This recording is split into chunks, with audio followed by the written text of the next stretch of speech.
FTE அப்படின்னு சொல்லிட்டு fixed term எம்ப்ளாய்மெண்ட்னு சொல்லிட்டு ஒரு எம்ப்ளாயீஸ் அதெல்லாம் இருக்குது. ஒரு ஃபஸ்ட்டு டைம் கொண்டு வந்திருக்காங்க. அது அந்த ஃபிக்ஸட் டைம் எம்ப்ளாய்மெண்ட்னா ஒருத்தர்கிட்ட ஒரு நல்ல திறமை இருக்கும்.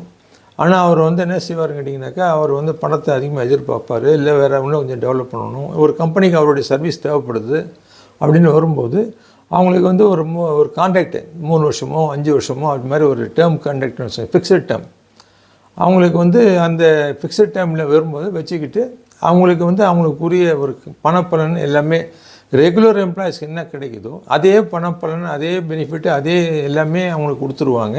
ஒரே ஒரு என்ன கேட்டாக்கா, அந்த 5 வருஷம் இருந்தாக்கா 5 வருஷம் முடிஞ்ச பின்னால அவங்க வெளியில் போகணும். அதுக்கப்புறம் மறுபடியும் கம்பெனி விரும்பப்பட்டு அவங்க அங்கேயே கண்டினியூ பண்ணலாம். இல்லை அதை விட பெட்டர் ஆப்பர்ச்சுனிட்டிஸ் கூட பண்ணலாம்.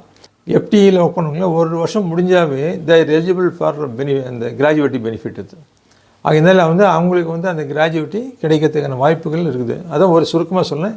ரெகுலர் எம்ப்ளாயிஸ்க்கு என்ன பெனிஃபிட் இருக்குதோ அதே பெனிஃபிட்டு இவங்களுக்கும் வருது.